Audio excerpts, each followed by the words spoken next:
Hey everyone, Alex here and welcome back to another video of Work Conqueror 2. So this is going to be episode 11 of Tips and Tricks to Winning Work Conqueror 2, and in this episode we will be going through the Airborne Infantry, or what I like to call it, the paratroopers. So some basic information about the paratroopers. It costs 200 production points and 100 industrial points, aka what I like to call $200 and 100 ranchers, and it's a pretty unique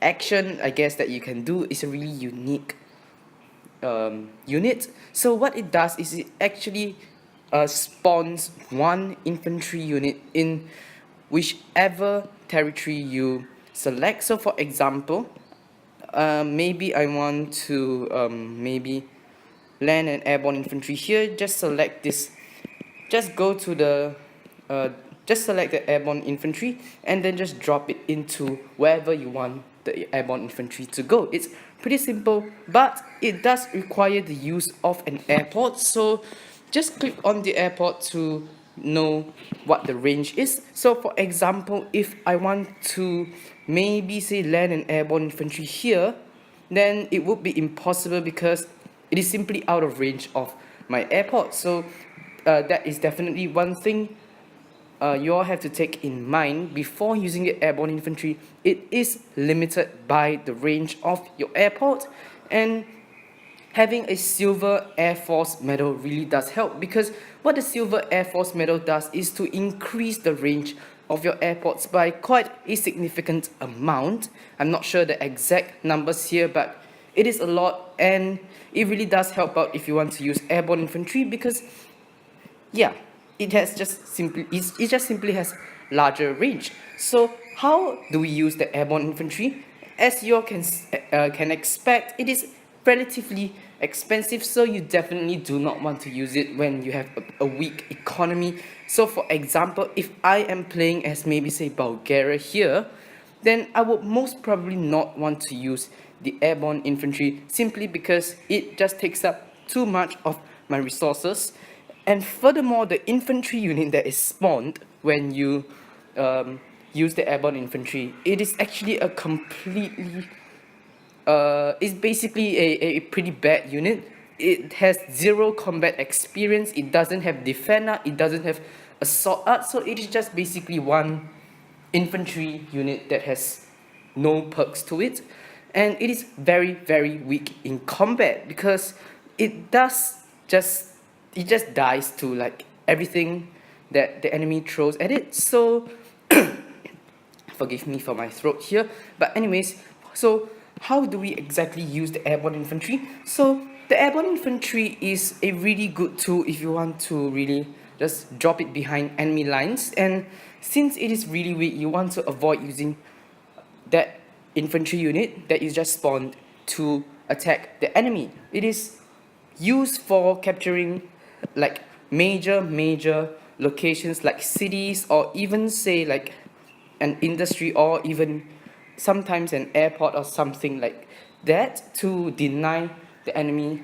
some critical like strategic advantages. So that is how you want to use the airborne infantry. Most preferably, you would want to drop it behind the enemy lines, or for example, let's say I'm invading Britain right here, then if let's say maybe this level 3 industry here, it is empty, you would maybe want to drop the airborne infantry right in this industry so that you can immediately start pumping out units like armored cars and whatnot to attack the enemy. So once you spawn the airborne infantry, it basically, what it does is, imagine this as an airborne infantry. So let's just say I put him right here. It immediately has 2 movement points, just like a regular infantry unit that you recruit in a city. So you can definitely take advantage of that. So let's say, for example, maybe I want to take a city that is just right outside the range of my airport. Sure, I can just drop an airborne infantry and just let it walk into the city. But of course, that city, I must I must really emphasize this, that city must be undefended because the infantry is just too weak in combat to really do any attacking and whatnot. So yeah, it is more of a sabotage unit as what I would like to call it. So in order to recap, the airborne infantry, it's a pretty powerful unit if you can use it correctly, but it is best used when you have a strong economy and when you just really want to speed things up and defeat the enemy. So it is best deployed behind enemy lines to take critical locations like cities and industries to deny the enemies like important locations that they may need to produce new units to fight against yours.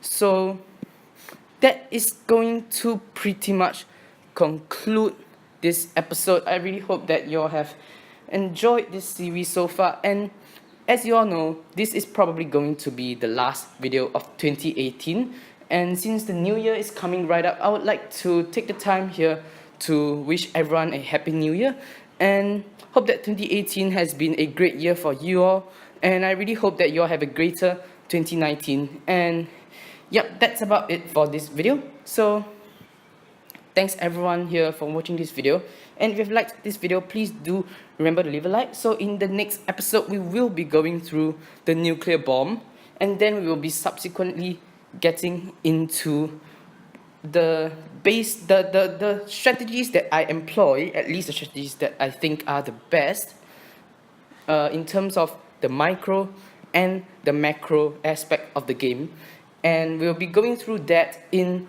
the final episode of this series. So yep, that means there are 2 more episodes before we conclude this series, but that's going to do it for this video. Thanks all of you guys for watching this video. If you liked this video, please do hit that like button, and if you're new to this channel, please do consider subscribing to this channel. And yep, that's it. Thanks for watching, have a great day, and of course, goodbye.